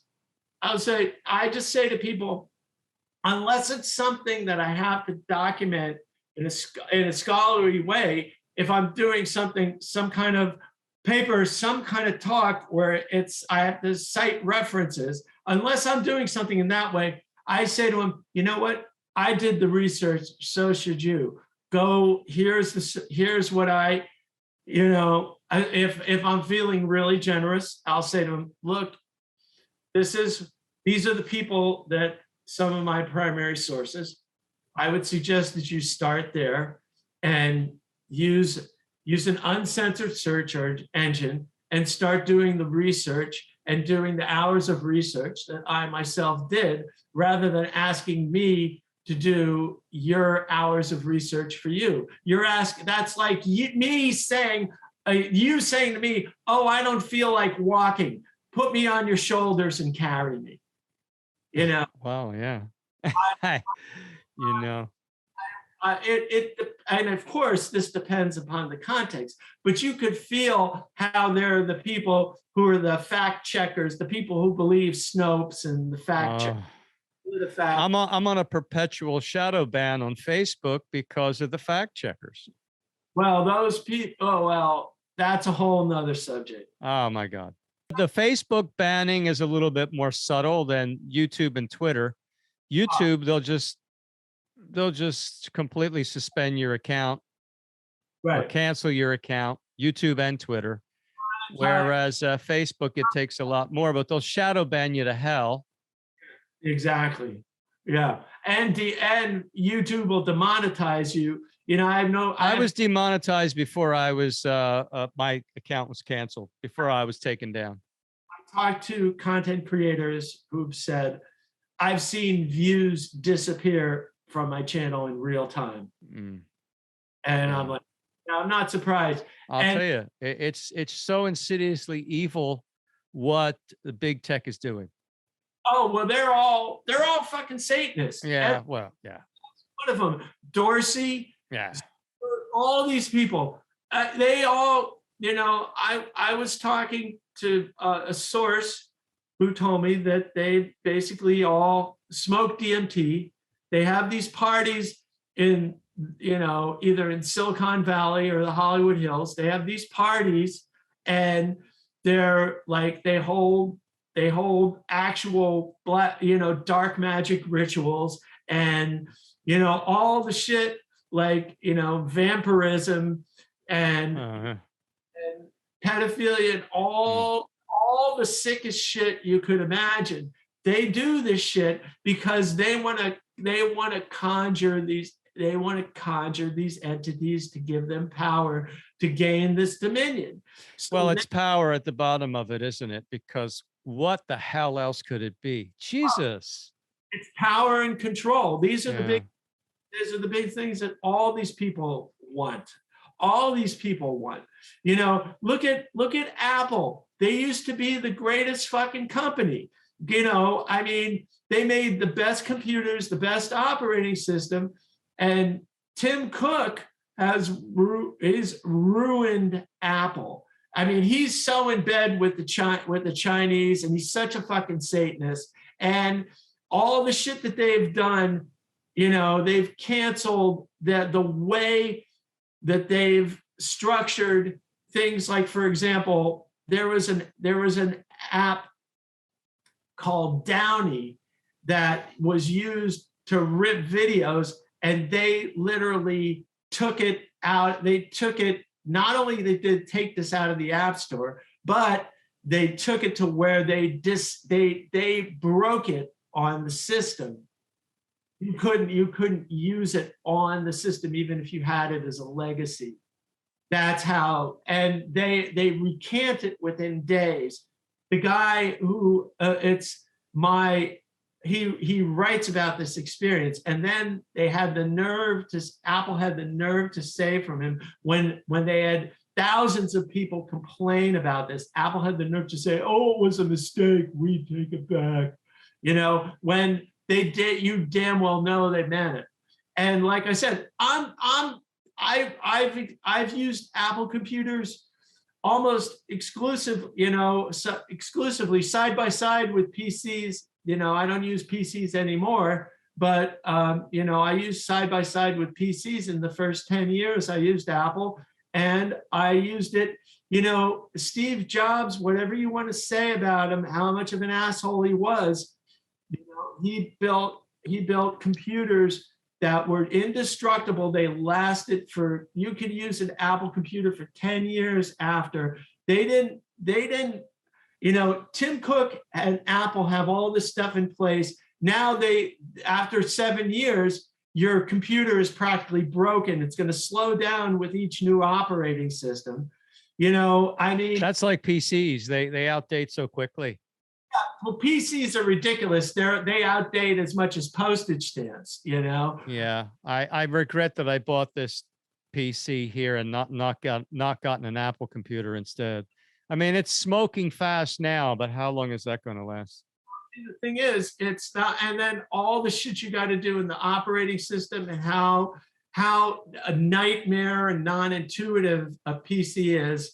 Just to give you a little example, I used to control your monitor feed with the computer volume and control my monitor feed with the interface over here. Now it's just switched all into one on this call, which is ridiculous. I suppose if I restart the computer, it'll fix that. You'll restart. You'll probably have to go on your device management, your control panel. Yeah. Although I don't know if you're running Windows 11 yet. 11, yeah. Yeah, because that might be the thing. Because I know I had some problems in the past couple of days with the computer, and now things are kind of haywire. Certain things don't work. Could be a driver that got corrupted or something. PCs, you gotta it's one fucking driver will kill your whole system. I know. And I'll say this, even though I'm talking shit about Apple now, I would still use Apple computers over PCs. Yeah, the next computer is going to be an Apple for me. After I bought this one, I started to regret it. I was like, what was I thinking? Well, and I hate to give money to fucking Tim Cook, but I'd rather put my money to Tim Cook than to fucking Microsoft, you know. Well, there you go. I mean, it's out of the frying pan into the fire, you know. Yeah, and I mean, you know, again, it's a lot of this is preference. I just prefer that the operating system is way more aesthetically pleasing to me. That's more intuitive.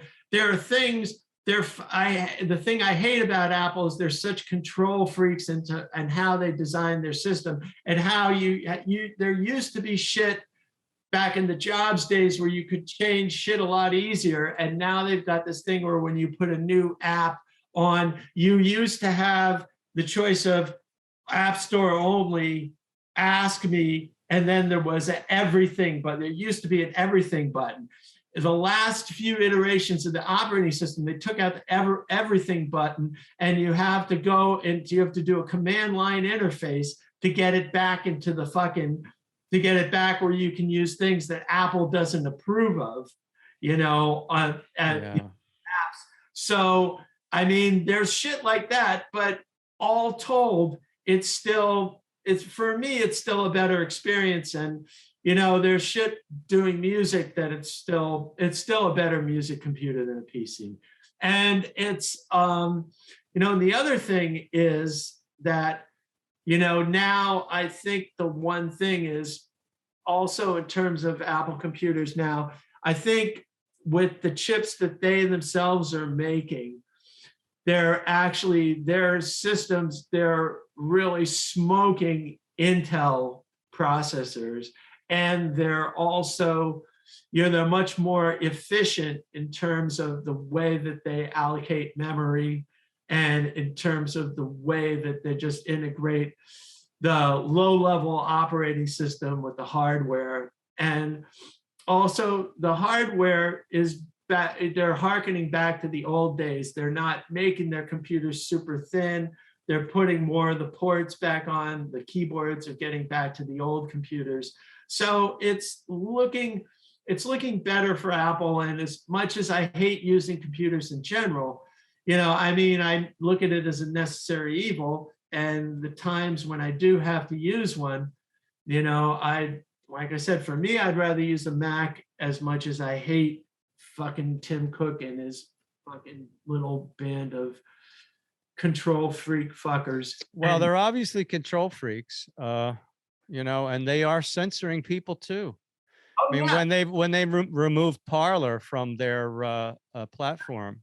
Well, the App Store and what they're censoring, not only Parler, but the whole thing is Parler, you got to remember, Parler's owned by the Mercer family, who's one of the big ultra-Zionist, ultra-billionaires. Really? Yeah, so Parler's not all that fucking great either. Well, yeah. It's down for the count now. Ever since it was removed from the platforms, it never came back. See, it never recovered. See, I used it this many times, so, you know, or maybe I'd say this many. I was looking for alternatives, you know, to all this blatant censorship, but really, there are alternatives, but, you know, big tech has this whole thing locked up. I mean, the one thing is I don't use YouTube anymore. Okay, good. But I still use Facebook. I created another account on Twitter because I was permanently banned on Twitter. I don't use Twitter that much. I use mostly Facebook these days. The only reason I'm still on Facebook is because I have Tassie TV there. Exactly. And, you know, just trying to get this message out in whatever way we can. So what are you using Twitter for? Oh, just a little bit of entertainment. I post there too. I post all these videos there too. Oh, nice. You know, just because sometimes I like to respond to tweets and I couldn't before. I want to voice my opinion on certain tweets, and they banned me. And but child pornography is allowed. Hardcore pornography is allowed. This is just pure Satanist nonsense. It's just incredible, man. Well, there's the thing, you know, I mean, that's really tells you what you need to know. That's all you need to know.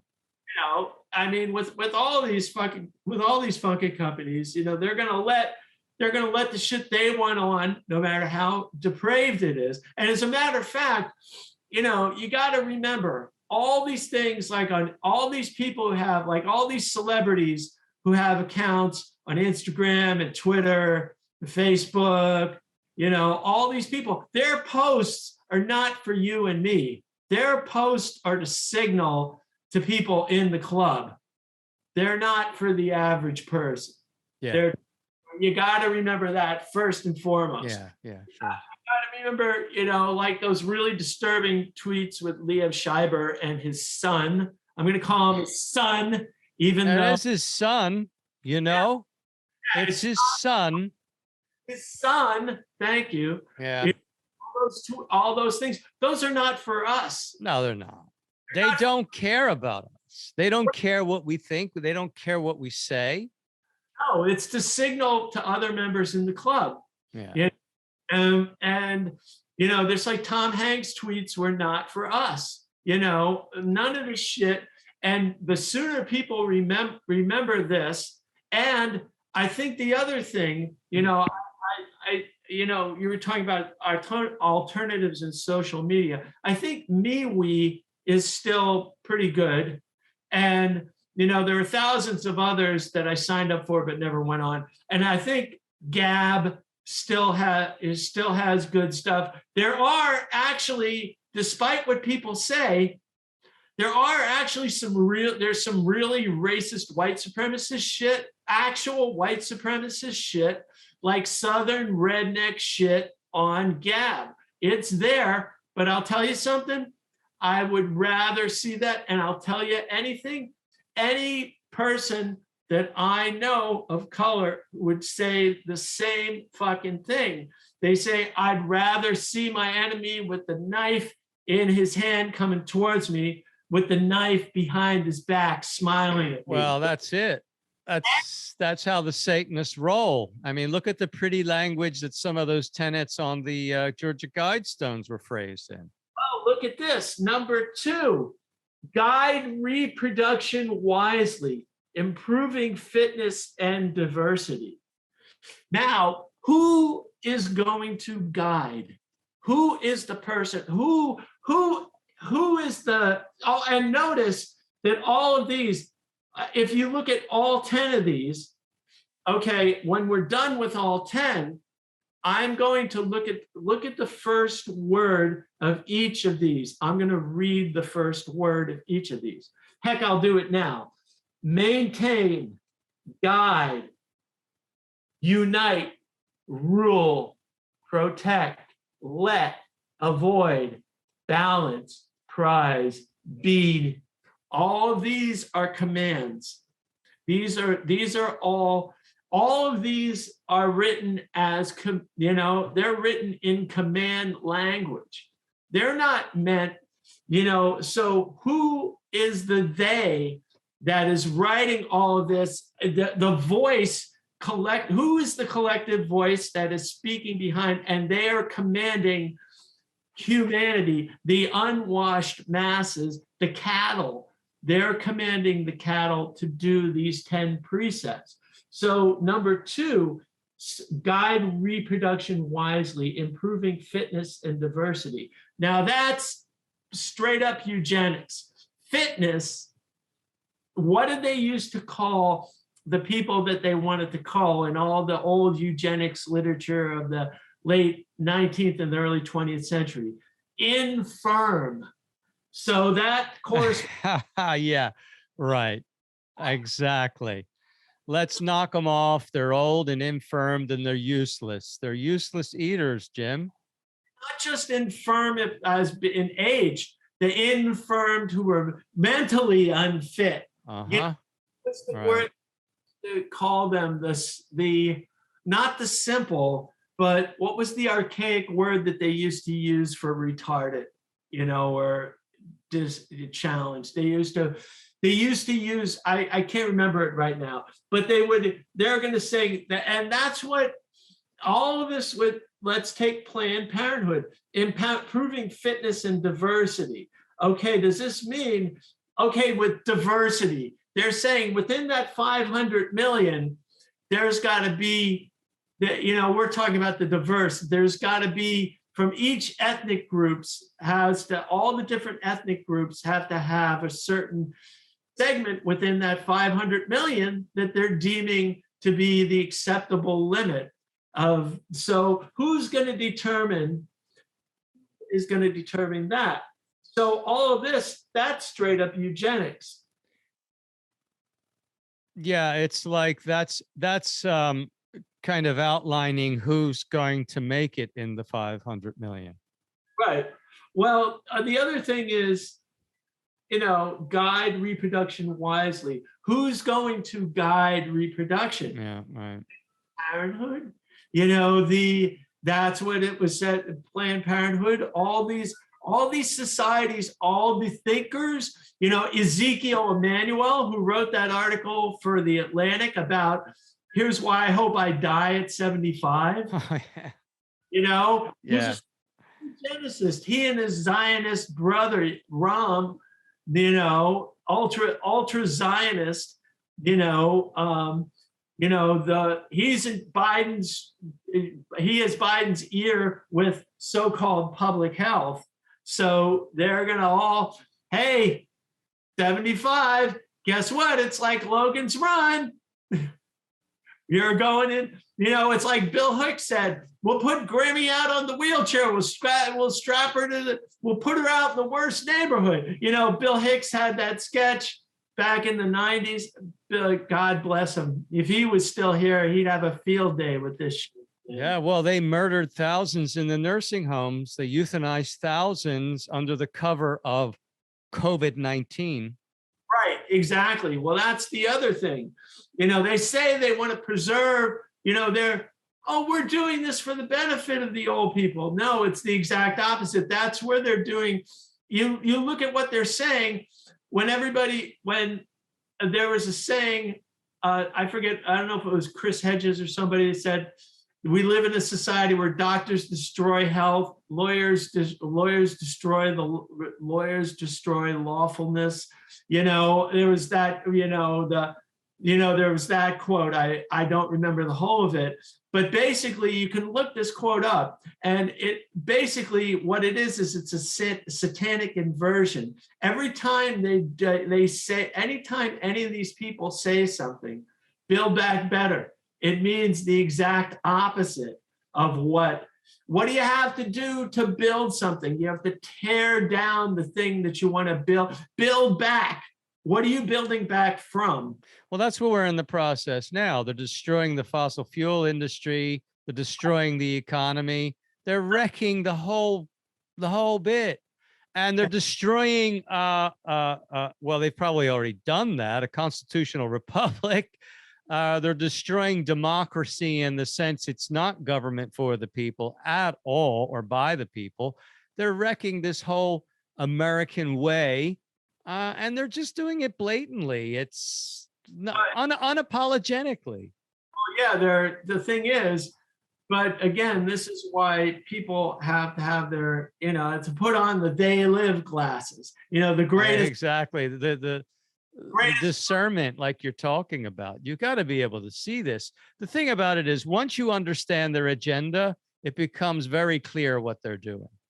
Totally.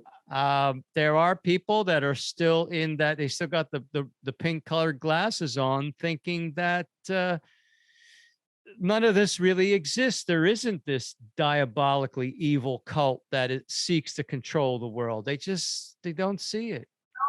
And if you don't see that, you're not going to see any of this. Well, exactly. But this is, James True had a fantastic quote. He's another great content creator I urge your audience to listen to.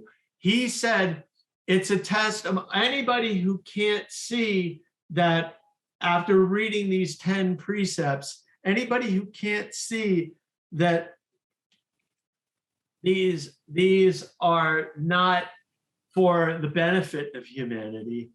The ability not to see is a testament to the human spirit to do mental gymnastics to see how to refuse to acknowledge, well, it's a testimony to of the human spirit to refuse to see that government and the people who are in charge are not your friends. They refuse to see that government is not here for your benefit. No government, no any of it is here for the benefit of people. Well, it just seems to attract psychopaths through and through. It always has. It was never meant to do anything else from Babylonian times. The fact that we have the original idea of a constitutional republic, that seemed like a good idea. Well, no, that's what that was the next point I was coming to, is I said, you have exceptions. Right. You have exceptions. You have the Magna Carta. You have the documents of the founding fathers of the American Revolution. You know, you have these documents, you know, you have the writings of people like, you know, Rousseau and, you know, all the people who, the Enlightenment authors who were really understood the precepts of what they ideally saw a government to be. But I caution people to remember that all that the ruling class did was, instead of concentrating the power in one head, the king, the royal family, instead of that one head, all they did with government, things have not changed. All they've done was they've diverted that and disseminated that from downward into the various branches of government. And every single rule of government, every single precept of government as it stands and as it's codified is meant to control and oppress. It is not here for our benefit. But even the original constitutional republic? Yeah, remember that what I'm saying is, realize that was an exception. Well, I got to say, this is why I'm a patriot, because I want that original constitutional republic restored, and I'm willing to fight and die for see that restored. Here's what I think. I would take that one step further. I'm willing to see I want to see the spiritual precepts embodied in those documents, disseminated to the mass of humanity, to have them act in such a way that they can act that way independent of any. Oh yeah, but now you're getting into idealism, because we already have that. We have, for thousands of years, we've been given codes of ethics, or a code of ethics, by the great spiritual teachers, which have been, for the most part, ignored, which is why we find ourselves in this ridiculous situation still after all this time. True as well, because what does all this boil down to? It all boils down to humanity as a whole has ignored natural law. Yeah, that's it. That's all you need to say.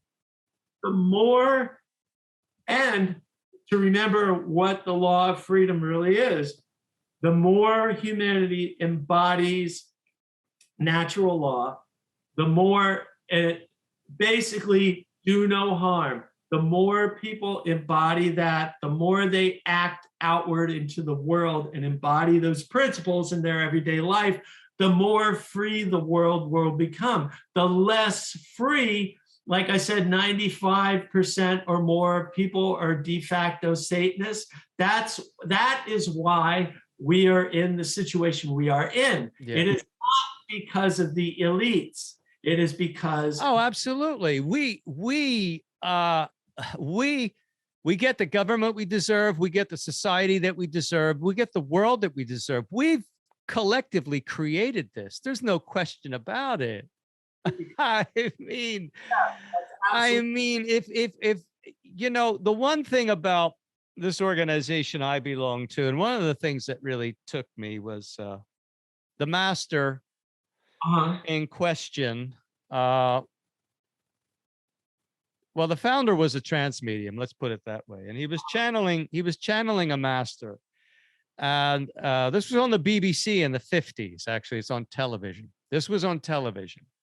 While he was in a deep trance, he was channeling this master. And the question was asked, what do we do to solve these problems? Something to that effect. I don't remember the exact words. And he said, well, if you're a Christian, then be the best Christian. If you're a Buddhist, then be the best Buddhist. If you're a Hindu, be the best Hindu. At the moment, Earth, as you call it, faces a certain situation. The situation can be described as a rather a dangerous one. You are liable to upset the balance of your Earth through, number one, atomic experimentation, and number two, your deviation from the spiritual laws. Is there one single message that you would like to give us this evening? I'm afraid it must be brief. You'll understand that. Yes. I would like to say this. If you are a Christian, then live the laws as laid down by Jesus. If you are a Buddhist, live the laws as laid down by Buddha. If you are a Hindu, then be the best Hindu. This procedure is the one true way for men of Earth to save themselves from their lower aspects. And basically, I thought, well, that's it, isn't it? I mean, because it's all there. That's all you need to do. That's really what you need to do. But the problem is, we as a race haven't done that. Like you said, basically, people are basically Satanists in the way that they live, in the way that they think, in the way that they act. Right. Absolutely. In the day, and you know, by their works ye shall know them. That's it. And the way people act every fucking day in their life is what is the proof of the pudding, you know? And this is why they're so easily fooled too. That is exactly because they haven't made enough effort to be a real black magician. So since they haven't gone out of their way to really be evil, they're just like a load of dumb fucks that are just led this way and that. They're kind of the wishy-washy mass. And I'm not condoning anybody trying to be a black magician, but I'm just saying that the people who are pulling these strings are real black magicians, and they are so well aware of how to manipulate the populace. Oh, now this is the other thing. We have to remember they're also master psychologists. That's right. That's right. Because they're brilliant, because they have made the effort. Yes, exactly. They have a singularity of purpose and a singularity of will to implement their eugenicist ascent. Absolutely. That's why they've succeeded for so many years, for centuries. That's why they've controlled the whole thing for centuries, because we are malleable, because we are weak, because we don't make that kind of effort. We're not making the kind of effort that they're making. That's right. Absolutely. If we did, they wouldn't stand a chance. All that it really, we could transmute that whole thing in a flash. Absolutely. Well, all it takes is for people to say, you know, like, I'm already getting things from some of my Substacks where people are saying they're already seeding another in silico computer model known to the public as a variant. Yeah. Public, you know that. Well, they're going to try to run with that as long as people believe it. See, that's the thing. They're getting ready to drop another. Well, they're getting ready for fall, I think, is what they're doing. They'll pull this nonsense in the fall. They really can't do it now. It's a lull period because we're in the middle of the summer. Right. Well, that's really what they're doing. Get people lulled into a false sense of security. And, you know, again, I've said this time and time again, is what people have to do. All it would take is for people to just, first of all, say, sorry, Fauci, sorry, little Mengele, I don't believe you. Sorry, Joe, I don't believe you. Go poop, go drop a deuce in your diaper. That's all they have to do. But what they don't have the wisdom to do that. Oh, yeah, that's what I'm saying, is that's why it's our job more than anything to get, we have to drown out their voice, the voice of this. And the only way that's going to drown out the voice, if people just, picked up their phone and posted little videos, like if they just did little talks like we're doing to Facebook, Instagram, all you have to do is do it with your phone. Everybody says, oh, I don't have the computer knowledge. Well, learn it, jackass. Exactly. It's pretty simple these days. I mean, everybody's got these damn phones that they're taking. How many selfies? I'm getting kind of tired. I always say the worst thing they ever did was put one of these things in the hand of a young girl. I mean, it's like, it's endless, right? The mindlessness is just endless these days. We have these great tools, and all people can think of doing is taking a picture of their ass. It's just exactly. Or you have a senator from Rhode Island or wherever the fuck twerking at the beach. Oh my God. And everybody says, oh, I don't have the knowledge. Well, to get some, just start small. Well, it's like one thing that Passio said is that you're illiterate. It's the same as not being able to read in these days.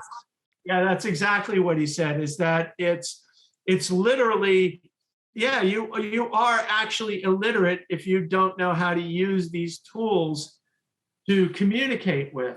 And, and the thing is, granted, it takes some time to understand how to do a proper, a full-fledged presentation. But, he is offering the True Media class, which is already underway, but I would say you can even do it on your own. Just pick up your phone. To anybody who's listening, just pick up your phone, make a video talking about stuff we're talk about what's on your mind about the tyranny that's going on. Do it in a way, to try to skirt the algorithm, but talk about the most important thing again. Is it comes down to what we really have to do is, rather than describe the prison or bitch about how they're taking away your freedoms, talk about moral education, talk about natural law, talk about the understanding of what does do no harm mean? What is it? Find out what the definition of a right really is. Most people don't even know what an actual definition of a right is. 99% of humanity does not know, and that's why we're in the well, that's how they were able to pull off this whole mask nonsense for 2 years. People didn't know what their rights were. Not only that, and just to reiterate, a right is an action that causes no harm to another being. And it's interesting that it's called a right, right?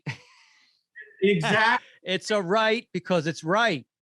Exactly. A right is right. A right is not wrong. Yes. Exactly. Otherwise, it wouldn't be a right. Exactly. Our rights are to have to obey the law of do no harm. And if they don't obey the law of do no harm, they're not our rights. They're not inalienable. Right, exactly. And also the other thing is that understand, take that to its logical conclusion, what do no harm really means. But you also have to understand that means everything from doing no harm to any sentient being. That doesn't mean, again, being a pussy, but it means that you are allowed to do anything does not infringe upon another person's right. Like, to use the mask as an example, these people who say, well, you wear the mask to protect me and well, you know what? I'm not wearing, you know, if you want to cut off your breathing, the sacred breath of God, if you want to cut that off, that's your fucking business. It's absolutely your right to do whatever. And I would suggest you research the actual harm it's going to do to you before you keep trying to sing that tune. But that's up to you. But the other thing is, as for me, I'm not cutting off my God-given, you know, my sacred breath. I'm not cutting out, I'm not covering up my face, my facial expressions to communicate to another human being. I'm not going to be forced to commit any action whatsoever because you're telling me I have to do this, is you're putting that action on me under duress. And yeah, well, it was a big psychological manipulation that these devils pulled. Absolutely, but that's because people don't understand the concept of duress. Yeah. They don't understand the idea that if you're telling somebody they have to do something or else they're going to kill grandma, or then that means that they're basically taking something, psychologically manipulating you to do something against your will. Yeah. It's a bullshit explanation that anybody can. And they weaponized virtue is what they did. Exactly. They totally weaponized virtue. But the other thing about all of that is, just to break it down as concisely as I can, that's the other thing. You have to take it very simply. That's like, you have the right to cut off your own breathing if you truly think it's going to help you to stay safe from an imaginary disease. Okay, if you think that that's going to do that, you know what? Great. You do, you know, if you won't listen to what I have to say, and then I can't, you know, I have no control over you. You have the free will. You have the absolute free will to disregard my imploring you to actually do the research. But you do not have the right to tell me to put a graphene-filled cloth over my mouth and nose. You do not have that right to tell me to do, because you're trespassing from your own body into mine. And what happened with this psyop? It gave rise to all these petty tyrants, which we call Karens. Right, exactly. But then the other thing is, and then everybody because says, you know, if you can get people to police each other, then that's it. You have to do it. You have to do it.